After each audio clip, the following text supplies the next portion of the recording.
da humanidade, nos triunfos do espírito. É lastimável que as paixões políticas aí permaneçam, intoxicando inteligências e corações. A esses sentimentos nefastos deve-se a sensação de angustiosa expectativa que o país vem experimentando, nestes anos derradeiros, perturbando os seus surtos de trabalho e empobrecendo as suas fontes de produção. Os espíritos, que aí se entregam ao vinho sinistro do interesse e da ambição, andam esquecidos de que são criminosos todos aqueles que destroem um abrigo diante da tempestade furiosa, sem apresentar um refúgio melhor aos náufragos desesperados.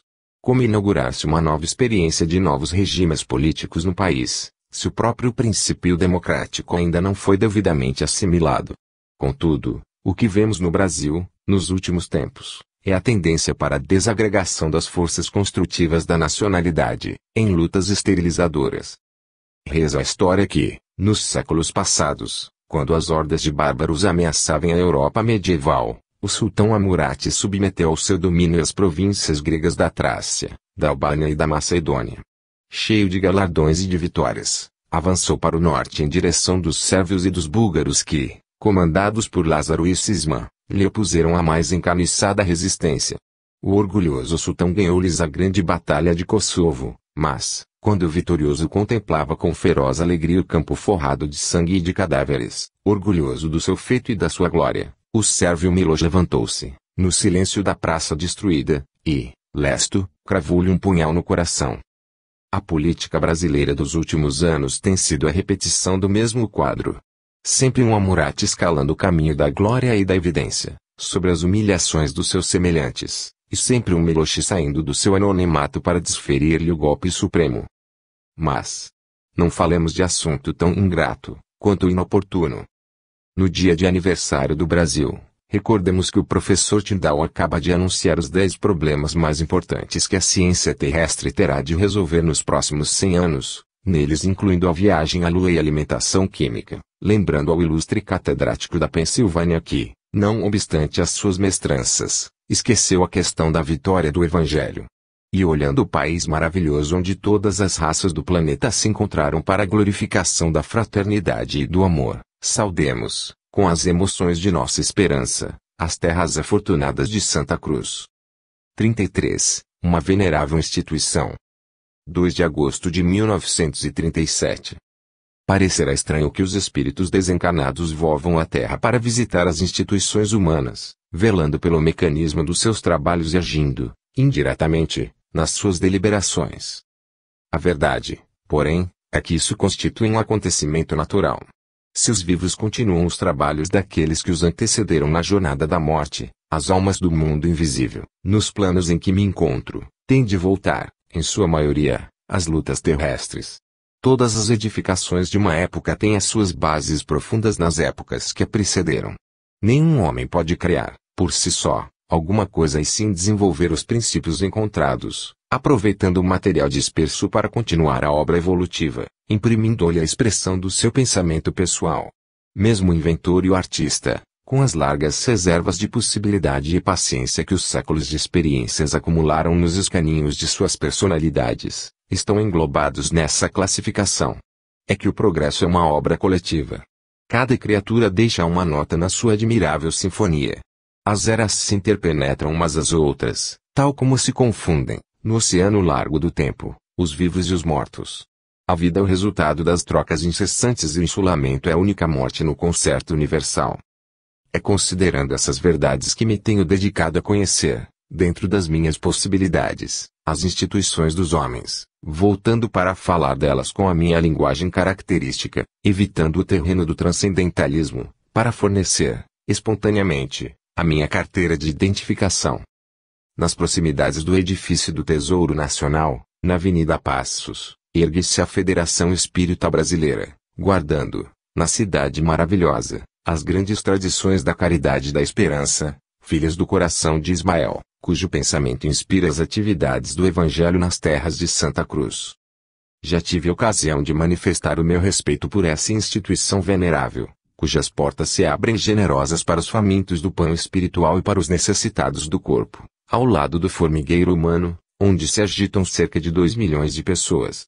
Conhecendo-lhe, embora, a finalidade evangélica, em cuja base imortal repousam os seus labores associativos, no objetivo de emprestar a minha colaboração humilde ao desdobramento dos seus programas, procurei alcançar numa visão de detalhe a sua obra edificadora. A visita de um desencarnado não se verifica conforme as praxes sociais que presidem, no mundo dos homens de carne, a um ato dessa natureza, mas, no pórtico da casa de Ismael encontrei o mesmo Pedro Richard, que me levou a observar as intimidades do seu santuário. Visitei, uma a uma, as suas dependências.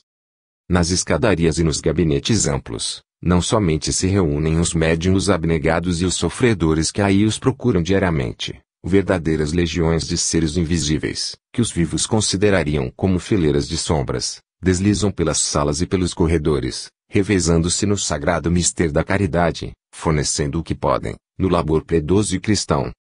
A presença dos enfermeiros invisíveis enche a atmosfera da casa de fluidos suaves e balsâmicos. É, talvez, por esse motivo que alguns amigos meus procuravam descansar na Federação, quando passávamos nas vizinhanças da antiga Rua do Sacramento, cansados dos rumores urbanos e das longas distâncias, acreditando alcançar aí um bando regenerador de suas energias psíquicas. Aqui, explicava Pedro Richard, nos reunimos todos nós, os que amamos as claridades do Evangelho, ansiosos de repartir as esperanças da Boa Nova. Há lugar, nesta casa, para todos os trabalhadores, e basta querer para que cada um seja incorporado à caravana que nunca se dissolve. À maneira daqueles coxos estropiados, a que se referia Jesus no seu ensinamento, vivemos pela misericórdia do Senhor, que não nos desampara com a sua bondade infinita. O banquete de Ismael está aqui sempre posto e, das alturas divinas, caem sobre o seu templo humano as flores da esperança, da piedade e do perdão, transformadas em bênçãos de Deus, repartidas, como a luz do sol, com todos os corações. Aproveitamos, nos estudos da doutrina, aquela parte que representava a predileção de Maria, em contraposição com os trabalhos apressados e inquietos de Marta, segundo a observação do Divino Mestre, e pugnamos pelo esforço da reforma interior de cada um, reconhecendo que somente na assimilação dos princípios morais da doutrina, em sua feição de cristianismo restaurado, poderemos atingir a finalidade de nossas preocupações. Mas, perguntei admirado, a instituição desprezará, porventura, as expressões científicas do Espiritismo? De modo algum, respondeu-me solícito, seus aspectos fenomênicos merecem da Federação todo o zelo possível, mas essas expressões da ciência representam os meios e não o fim, constituindo, desse modo, corolários das expressões morais do ensinamento dos Espíritos, chegando-se à ilação de que nada se terá feito sem a edificação das consciências, à luz dos seus princípios. Haja visto o que aconteceu na Europa, bafejada por tantos fenômenos extraordinários. Com algumas exceções, os sábios que ali se ocuparam do assunto, possuídos do mais avançado personalismo, definiram os fatos mediúnicos dentro de suas vaidades pessoais, complicando o estudo da doutrina com o sabor científico de suas palavras, desconhecendo a profunda simplicidade dos ensinamentos revelados. É com essa expressão religiosa e regeneradora que o Espiritismo conta esclarecer os problemas do campo social? Perguntei ainda. De fato, continuou meu generoso amigo, toda a vitória da doutrina tem de começar no coração. Sem o selo da renovação interior, qualquer tentativa de reforma constitui um caminho para novas desilusões. Seria, pois, inútil organizarmos grandes movimentos para uma salvação imediata, se o espírito geral se encontra nas sombras. Onde se terá visto uma colheita sem o trabalho da semeadura? A missão dos espíritos não representa, portanto, uma tarefa artificiosa e nem lhe compete disseminar os laboratórios de ilusões. Suas responsabilidades são muito grandes no campo da educação evangélica das massas e no plano da caridade pura, assistindo os sofredores e os desesperados. Esse campo de trabalho moral é o imenso reservatório das forças indestrutíveis da nova revelação, e a beleza dos seus aspectos tem seduzido muitas mentalidades de elite, do mundo inteiro. Mesmo a esta casa não tem aportado muitos espíritos brilhantes, vindos da política e da ciência, considerando que o espiritismo, verdadeiramente interpretado, é a síntese maravilhosa que abrange todas as atividades humanas, no sentido de aperfeiçoá-las para o bem comum. Mas, ponderei, não seria aconselhável movimentarem-se os elementos da doutrina, projetando-se as expressões de seus valores no mundo das realizações? Não reprovamos quantos se entregam, desde já, aos trabalhos dessa natureza, reconhecendo que o espiritismo é um campo imenso onde cada qual tem a sua tarefa a desempenhar, e onde o exclusivismo pecará sempre pela inoportunidade, mas julgamos prudente criar essa mentalidade evangélica antes das obras espíritas, a fim de que elas não se percam nos labirintos do mundo e para que sejam devidamente cultivadas pelos verdadeiros discípulos do único Mestre, que é Jesus Cristo. As palavras esclarecedoras de Richard calaram-me no espírito. Compreendi que, de fato, nunca, como agora, a sociedade humana precisou tanto de recorrer ao auxílio sobrenatural do mundo invisível para reorganizar as suas energias, a fim de manter a sua própria estabilidade moral. Em companhia do mesmo amigo, voltei para o saguão de entrada do edifício, onde se reunia a legião de aflitos e de consolados. Era noitinha. A Avenida Passos regurgitava de automóveis de luxo, plena de luz e de movimento. E enquanto os sujeitos felizes procuravam, no coração enorme da cidade, as casas alegres da noite, uma grande multidão de pessoas, ricas e pobres, subia com humildade as escadas do grande edifício, para se curvarem sobre o Evangelho, procurando aí a lição divina e o socorro espiritual. E antes que eu me confundisse, de novo, com as coisas da minha nova vida, lembrei-me das primitivas assembleias cristãs, onde se misturavam todas as posições sociais no exemplo de fraternidade apostólica, no recanto humilde das catacumbas romanas. Pedro Richard estava com a razão. É verdade que Nero não está hoje no poder, mas os circos dos suplícios foram substituídos, prevalecendo a mesma perversidade entre os homens, envenenando-lhes o coração. Aos funestos efeitos de uma nova aliança com Constantino, é preferível, portanto, esclarecer e iluminar o coração de Constantino. 34. Carta à minha mãe. Hoje, mamãe, eu não te escrevo daquele gabinete cheio de livros sábios, onde o teu filho, pobre e enfermo, via passar os espectros dos enigmas humanos, junto da lâmpada que, aos poucos, lhe devorava os olhos, no silêncio da noite. A mão que me serve de porta-caneta é a mão cansada de um homem paupérrimo, que trabalhou o dia inteiro buscando o pão amargo e cotidiano dos que lutam e sofrem. A minha secretária é uma tripeça tosca à guisa de mesa e as paredes que me rodeiam são nuas e tristes, como aquelas da nossa casa desconfortável em Pedra do Sal. O telhado sem forro deixa passar a ventania lamentosa da noite desse remanso humilde, onde a pobreza se esconde exausta e desalentada. Eu te escrevo sem insônias e sem fadigas, para contar-te que ainda estou vivendo para amar e querer a mais nobre das mães. Quereria voltar ao mundo que deixei, para ser novamente teu filho, desejando fazer-me um menino, aprendendo a rezar com o teu espírito santificado nos sofrimentos. A saudade do teu afeto leva-me constantemente a essa Parnaíba das nossas recordações, cujas ruas arenosas, saturadas do vento salitroso do mar, sensibilizam a minha personalidade e, dentro do crepúsculo estrelado da tua velhice cheia de crença e de esperança, vou contigo, em espírito, nos retrospectos prodigiosos da imaginação, aos nossos tempos distantes. Vejo-te com os teus vestidos modestos, em nossa casa de Miritiba, suportando com serenidade e devotamento os caprichos alegres de meu pai. Depois, faço a recapitulação dos teus dias de vivez dolorosa, junto da máquina de costura e do teu terço de orações, sacrificando a mocidade e a saúde pelos filhos, chorando com eles a orfandade que o destino lhes reservara, e, junto da figura gorda e risonha da Midoca, ajoelho-me aos teus pés e repito: meu Senhor Jesus Cristo, se eu não tiver de ter uma boa sorte, levai-me deste mundo, dando-me uma boa morte.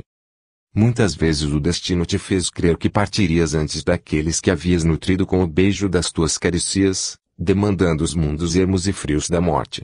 Mas, partimos e tu ficaste.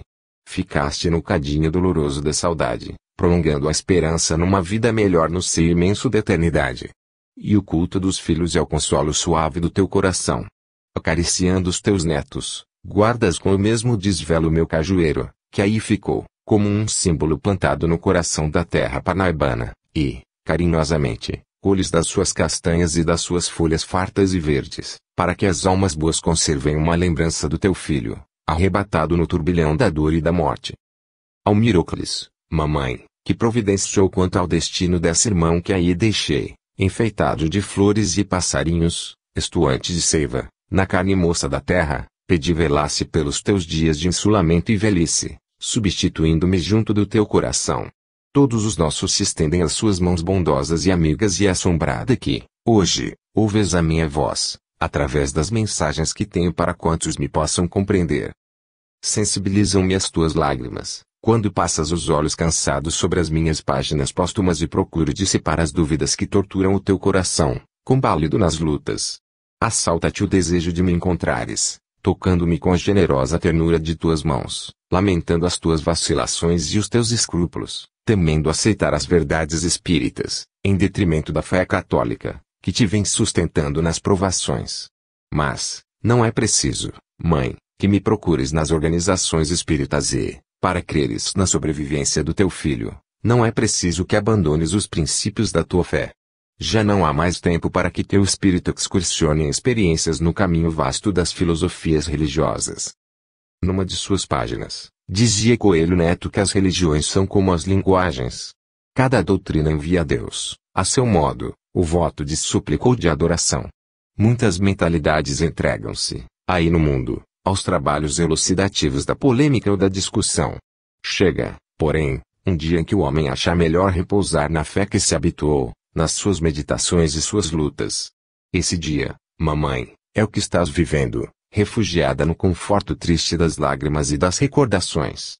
Acendendo as culminâncias do teu calvário de saudade e angústia, fixas os olhos na celeste expressão do crucificado Jesus, que é a providência misericordiosa de todos os desamparados e de todos os tristes, te fala ao coração dos vinhos suaves e doces de Caná, que se metamorfosearam no vinagre amargoso dos martírios, e das palmas verdes de Jerusalém, que se transformaram na pesada coroa de espinhos. A cruz, então, se te afigura mais leve caminhas. Amigos devotados e carinhosos te enviam de longe o terno consolo dos seus afetos e, prosseguindo no teu culto de amor aos filhos distantes, esperas que o Senhor, com as suas mãos prestigiosas, venha decifrar para os teus olhos os grandes mistérios da vida.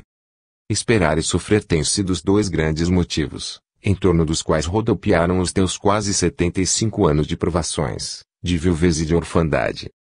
E eu, minha mãe, não estou mais aí para afagar-te as mãos trêmulas e os cabelos brancos que as dores santificaram.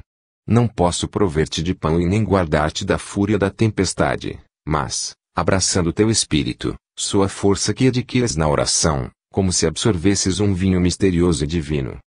Inquirido, certa vez, pelo grande Luiz Gama sobre as necessidades da sua alforria, um jovem escravo observou: Não, meu senhor.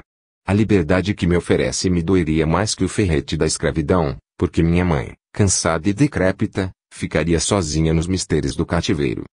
Se Deus me perguntasse, mamãe, sobre os imperativos da minha emancipação espiritual, eu teria preferido ficar, não obstante a claridade apagada e triste dos meus olhos e a hipertrofia que me transformava num monstro, para levar-te o meu carinho e a minha afeição, até que pudéssemos partir juntos, desse mundo onde tudo sonhamos para nada alcançar.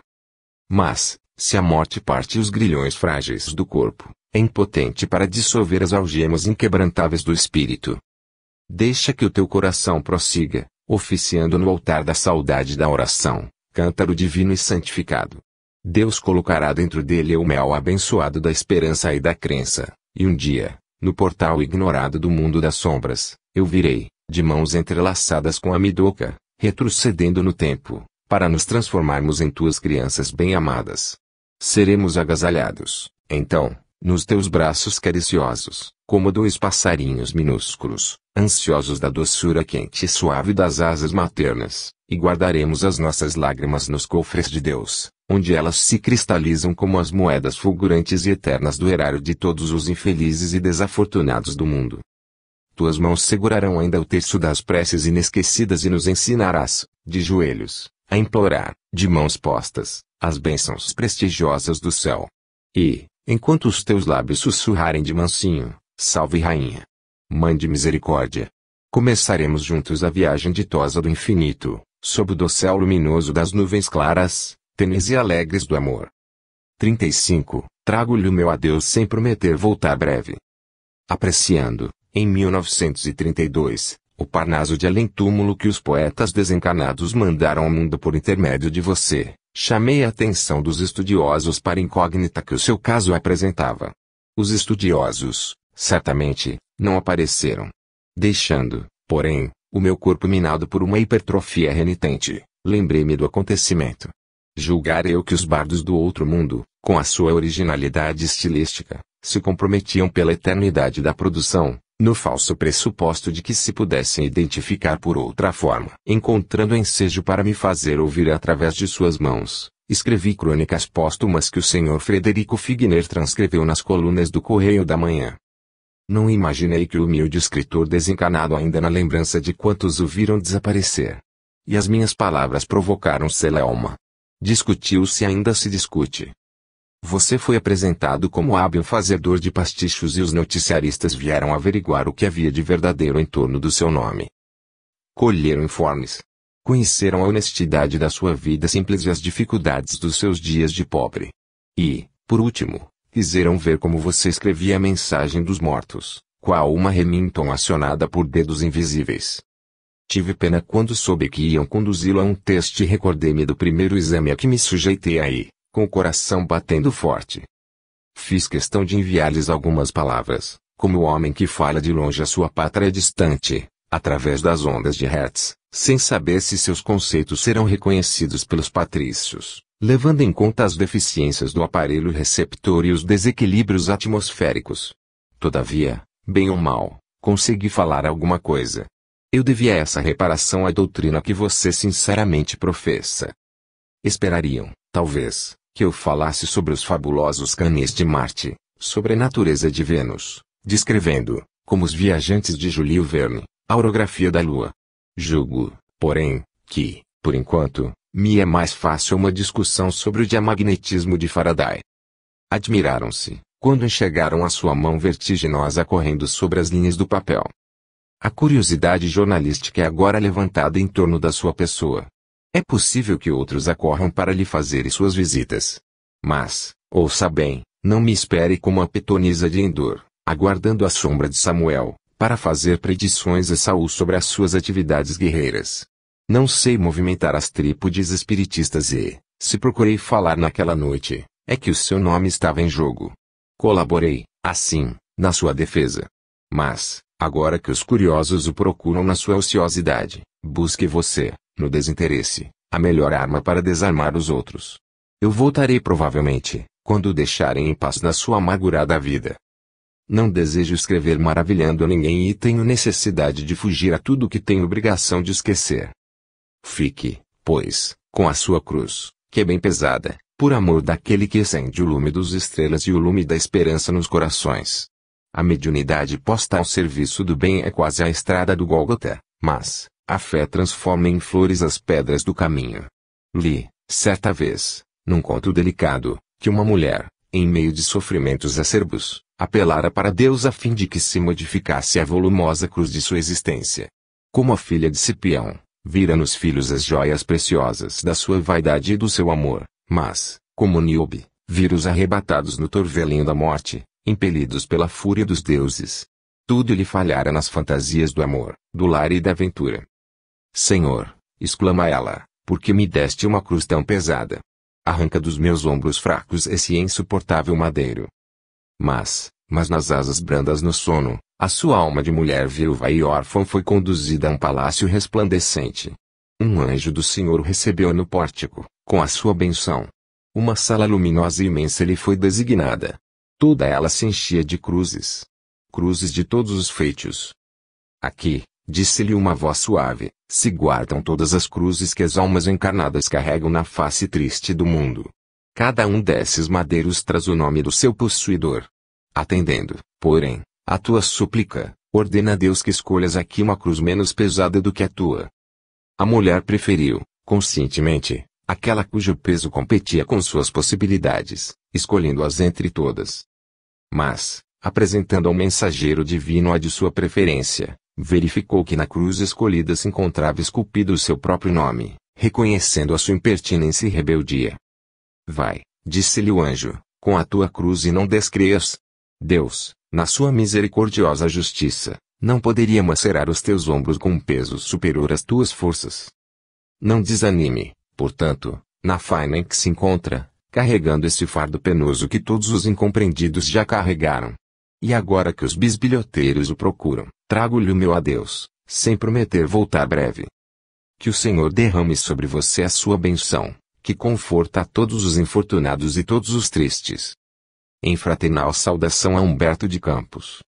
Começa assim, no volume de suas memórias, o capítulo 32, intitulado Um Amigo de Infância. No dia seguinte ao da mudança para nossa pequena Cada dos Campos, em Parnaíba, em 1896, toda ela cheirando ainda a cal, a tinta e a barro fresco, ofereceu-me a natureza, ali, um amigo. Entrava eu no banheiro tosco, próximo ao poço, quando os meus olhos descobriram no chão, no interstício das pedras grosseiras que o calçavam, uma castanha de caju que acabava de rebentar, inchada, no desejo vegetal de ser árvore. Dobrado sobre si mesmo, o caule parecia mais um verme, um caramujo a carregar a sua casca, do que uma planta em eclosão. A castanha guardava, ainda, as duas primeiras folhas úmidas e avermelhadas, as quais eram como duas joias flexíveis que tentassem fugir ao seu cofre.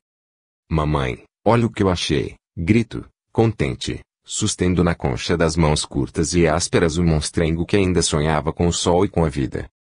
Planta, meu filho. Vai plantar. Planta no fundo do quintal, longe da cerca. Precipito-me, feliz, com a minha castanha viva. A 30 ou 40 metros da casa, estaco.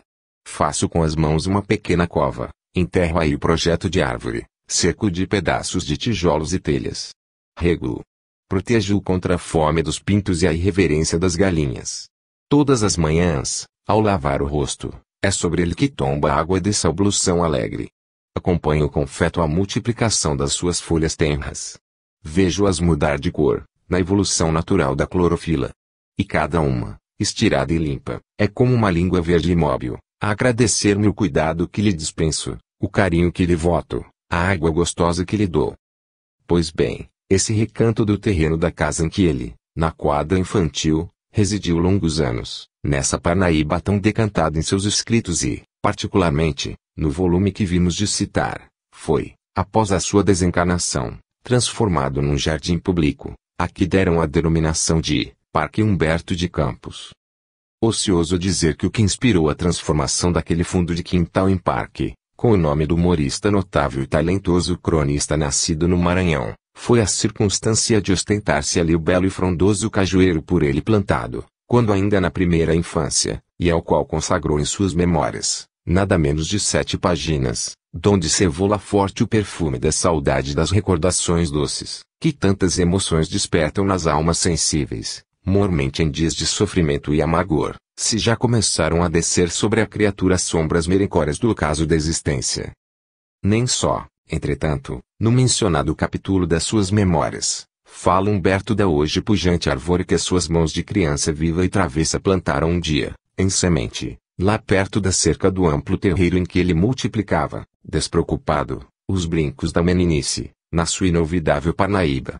Além de várias outras referências ao cajueiro querido, na extensa obra literária que deixou como escritor humano, ainda agora, como escritor do mundo invisível, na penúltima das mensagens que este volume contém, Carta à Minha Mãe, alude à árvore amada, nestes termos tocantes, como são, aliás, todos os dessa comovente página que o espírito traçou, da outra margem da vida, acionando o lápis de Francisco Cândido Xavier.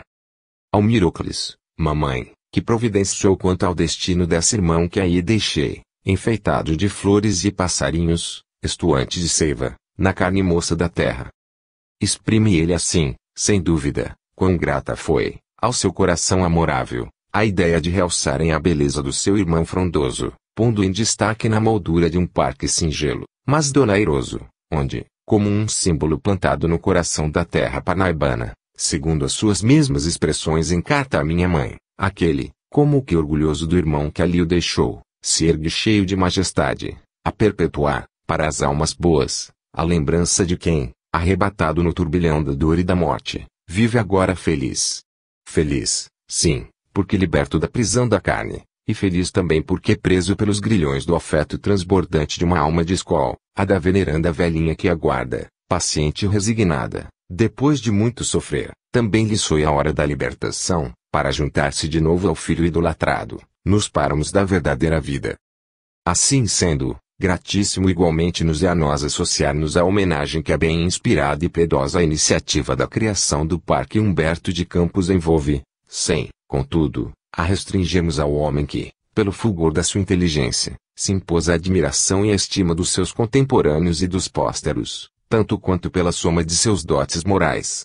Antes, rendemo-la, de preferência, ao seu espírito, pela magnitude do esforço e pela caridosa solicitude com que procura, desde que se romperam os véus que lhe impediam a visão da verdade espiritual, demonstrar, aos homens incrédulos, não só a realidade positiva da sobrevivência da alma, como a da sua existência no além, qual a revelou e continua a patentear o Espiritismo, esse Espiritismo que na Terra pouco lhe atraiu atenção. E é tomado de emoção viva e de legítimo encantamento, ante a grandiosidade desse esforço a que ele se lançou com prodigioso devotamento e que lhe conservará, pelos tempos em fora, o nome e os feitos, mais do que todas as obras que haja produzido e pudesse produzir como homem, como espírito encarnado, por muito geniais fosse elas, que nos juntamos aos que lhes alçaram, para os dias atuais, o nome e a lembrança, fundando o parque onde frondeia, opulento da seiva que lhe fornece a carne moça da terra, o seu inesquecível cajueiro. Fazemo-la da maneira que se nos apresenta objetivamente possível neste instante em que, reunidas em volume, entregamos à deleitação dos estudiosos e aos amantes das belas letras as suas crônicas de além-túmulo, reproduzindo aqui, como um símbolo, conforme ele próprio o qualificou, símbolo certamente de grandeza e elevação espiritual, pois que instituído para as almas boas, a imagem da árvore imponente, numa fotografia do parque onde ela altaneira se levanta, fotografia essa que a sua carinhosa genitora ofertou a um excelente companheiro nosso, quando, em janeiro do ano corrente, a viajar por todo o norte, logrou visitá-la, graças à gentileza de um amigo comum. Deparando-se-lhe, no visitante, um admirador entusiasta do seu saudoso Humberto, em cujo espírito conta ele bondoso amigo invisível, a respeitável anciã não se contentou com o que presentear a reprodução fotográfica de uma solenidade que lhe há de ter feito derramar não poucas lágrimas de comoção e saudade, escreveu-lhe nas costas uma dedicatória bastante eloquente na sua simplicidade. Esta circunstância torna para nós a sua transcrição aqui mais que um dever, um ato de culto reverente a esse duplo amor, materno-filial, que de longe nos vos traz enlaçadas duas almas lidimamente irmãs e fundidas, por ele e para sempre, no amor infinito de Deus. Diz assim a dedicatória. Ao Senhor José Maria Macedo Santos ofereço, como lembrança da honrosa visita que me fez, a fotografia do Parque Humberto de Campos, no dia de sua inauguração. Com sincera gratidão da humilde criada, Ana Severas, Parnaíba. 10 de janeiro de 1937. E seu senhor? Dizemos, ao encerrar estas linhas pobres de uma homenagem que só não é desprezível porque feita de coração aberto, dizendo em saudação fraternal, e à maneira de sincero reconhecimento, ao espírito amigo que foi entre nós. Humberto de Campos. Fim.